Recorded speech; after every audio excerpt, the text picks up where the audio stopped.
Hello les amis, je vous retrouve pour une nouvelle vidéo sur le football français et la Coupe de France 2023-2024 et je vais vous présenter le match Sochaux contre Lorient. C'est un match qui a lieu ce samedi 6 janvier 2024 à 18h pour le compte des 32e de finale de cette Coupe de France. Alors Sochaux, c'est une équipe de nationale qui reçoit Lorient, une équipe de Ligue 1. Il y a donc deux divisions d'écart entre ces deux équipes. Alors dans cette vidéo, je vais revenir sur le classement de ces deux équipes dans leur championnat respectif avec leurs stats. On verra ensuite les meilleurs buteurs de ces deux équipes dans leur championnat respectif, puis on enchaînera par les 10 derniers résultats, toutes compétitions confondues, et les stats, ce qui nous permettra d'avoir une idée, une tendance à ce match.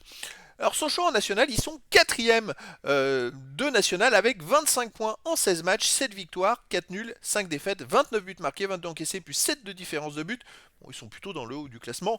Sochaux est une équipe qui se défend bien en national. Lorient de son côté en Ligue 1 est 17ème avec 12 points en 17 matchs, 2 victoires, 6 nuls, 9 défaites, 21 buts pour, 35 contre, moins 14 de différence de but. Lorient est par contre dans le bas du classement de Ligue 1 et réalise pas une très très bonne saison.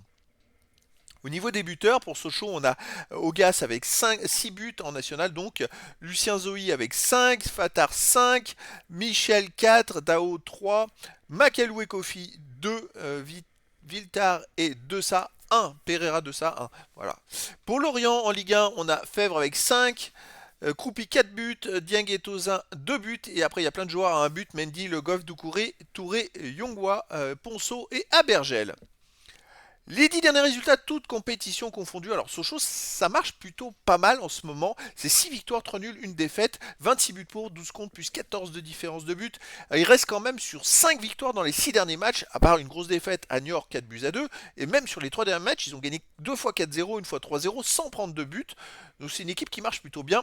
Chez eux, il reste sur un 4-0 contre Marignane, un 2-1 contre Jura Sud en Coupe de France, 2-0 contre Cholet, 4-2 contre Orléans et un 3-3 contre Villefranche. Voilà. Sinon, depuis le match contre Villefranche, ils viennent d'enchaîner 4 victoires de suite à domicile, mais ils marquent beaucoup de buts en ce moment. Ils en prennent quand même, hein, mais ils en marquent beaucoup. Lorient, de son côté, sur les 10 derniers matchs, c'est l'inverse. C'est une victoire, 3 nuls, 6 défaites, exactement l'inverse. 11 buts marqués, va encaisser moins 9 de différence de but. Lorient n'a pas gagné sur les 8 derniers matchs.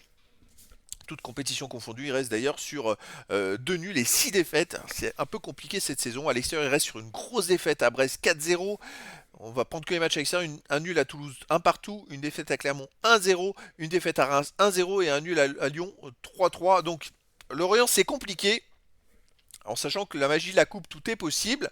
Et ben voilà, écoutez les amis, on verra. Est-ce que Sochaux a sa chance? Eh ben écoutez, je vous donne rendez-vous ce samedi 6 janvier 2024 à 18h pour le match de 32e de finale de la Coupe de France 2023-2024. Sochaux, qui est donc 4e de national, reçoit Lorient, le 17e de Ligue 1. Voilà les amis, je vous dis à très bientôt pour une nouvelle vidéo.